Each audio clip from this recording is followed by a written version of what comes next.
One of the Army's most impractical basic training exercises is also perhaps its most iconic, the low crawl. Now, you've probably seen it in movies. You lie down flat on your stomach, keeping your body and your head as low to the ground as possible, and you inch your way forward beneath strands of barbed wire stretched 1 or 2 feet above the ground. And low crawl first became part of standardized basic training in 1941 to prepare soldiers for trench warfare in Europe. But its purpose isn't just physical, it's psychological. Under the wire, you quickly learn that panic is your true enemy. If you move too fast, if you stop paying attention, if fear takes over, you get stopped, or worse yet, you get cut. The low crawl requires focus, patience, and discipline. Keep your eyes on the objective and keep going, one methodical movement at a time. Now, what's impractical about this exercise is that the battlefield that produced it has largely disappeared. American soldiers haven't crawled beneath barbed wire since Korea, and yet the exercise remains a part of basic training to this day. And I would suggest that the exercise still remains valuable because the lesson it teaches is timeless. Fear is the most threatening impediment to mission success because fear tempts us to focus so intensely on the obstacles before us that we lose sight of where we're trying to go, which is precisely what happens to our ancestors in this week's Torah portion, Shlach Lecha. At God's behest, Moses sends spies into the land of Israel with a clear assignment to gather information. What is the land like? God bless you. Are the cities fortified? Is the soil fertile? Are the cities well guarded? They're not asked whether or not the Israelites should enter the land. God has already decided that question. And the spies return and begin by doing exactly what they were told to do. They report facts. The land is indeed flowing with milk and honey. The fruit is abundant. The cities are fortified. The inhabitants are strong. But after one of the spies, Caleb, urges the people to move forward quickly, the others respond, Lo nuchal la'alot el ha'am ki chazak hu mimenu. We cannot attack that people, for it is stronger than we are. This is the moment the spies cross outside the boundaries of their assignment. Their initial report isn't wrong. The cities are fortified. The inhabitants are formidable. The obstacles are real. But the spies are overcome by fear of those obstacles, by a fear that causes them to lose sight of the larger purpose that brought them to that moment in the first place. God has redeemed the Israelites from Egypt to establish a covenantal people in a covenantal land, not to wander aimlessly in the wilderness. But the spies and those who follow them grow so fearful that they forget their sacred mission, focusing purely upon survival.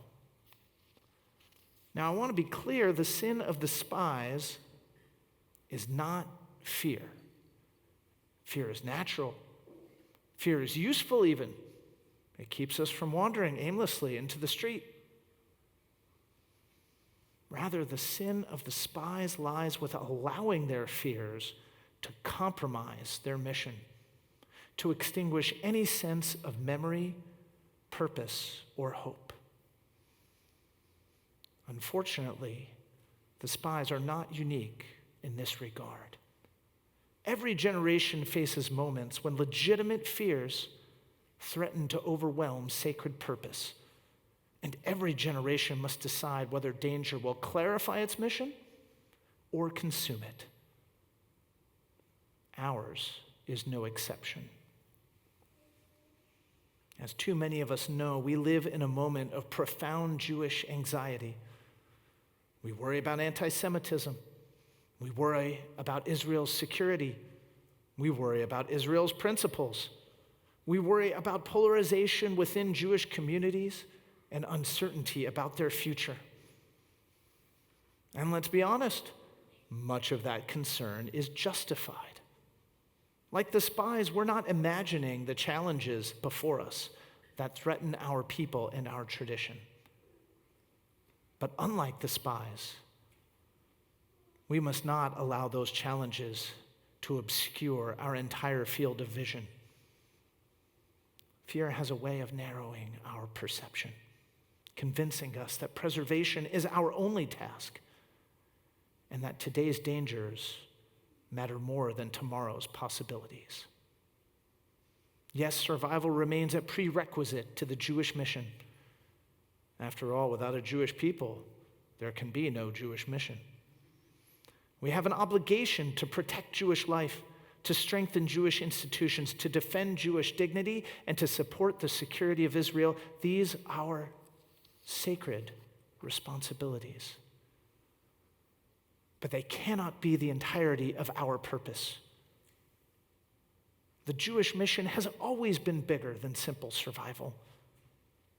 From the moment God called Abraham, our story has always pointed beyond our people and toward the world, as echoed in the vision of the prophet Isaiah. In the days to come, the mount of the Lord's house shall stand high above the mountaintops and tower above the hills, and all the nations shall gaze upon it with joy. And the many people shall go and say, "Come, let us go up to the mount of the Lord, to the house of the God of Jacob, that God may instruct us in the divine ways, that we may walk the godly path. For Torah shall go forth from Zion, the word of the Lord from Jerusalem. Thus will God judge between the nations and admonish the many peoples.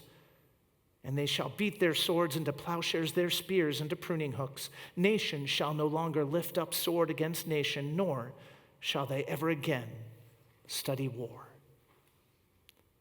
Since the days of the prophets until today, we have steadfastly believed in a Judaism that serves not just the Jewish people, but all humanity. Since the days of the prophets until today, we have steadfastly believed that our purpose is not simply to safeguard our tradition and its teachings, but to offer them as a gift to the entire world. Since the days of the prophets until today, we have inched ever slowly toward our twofold goal: a world at once safe for Jews and exalted by Judaism's teachings. But our fears threaten to undo the progress we've made towards this sacred purpose. Fear has caused too many of us to retreat entirely into ourselves, becoming so focused on protecting the Jewish people that we've lost interest in our obligations to the broader human family. We've begun to think that survival itself is the mission, and that it can justify any deed, no matter its impact on our fellow human beings. Similarly, fear causes others among us to distance ourselves from our people and its traditions, to embrace universal ideals while neglecting the covenantal community through which those ideals must be realized, nurtured, and disseminated. Our tradition insists upon both. We are a particular people with a universal purpose, one called to sustain Jewish life and to ennoble human life. The spies could only see the obstacles, and so they forgot their mission. But we dare not make the same mistake. Like the soldier crawling beneath the barbed wire, we must remain mindful of the dangers around us, while ensuring they don't compromise us. We shouldn't pretend the dangers aren't there. but neither can we allow them to obscure our goals.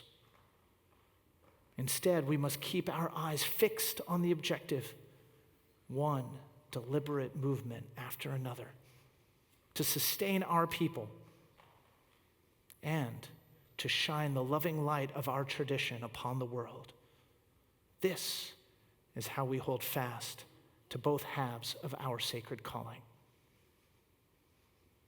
The fears are real. The anxieties are real.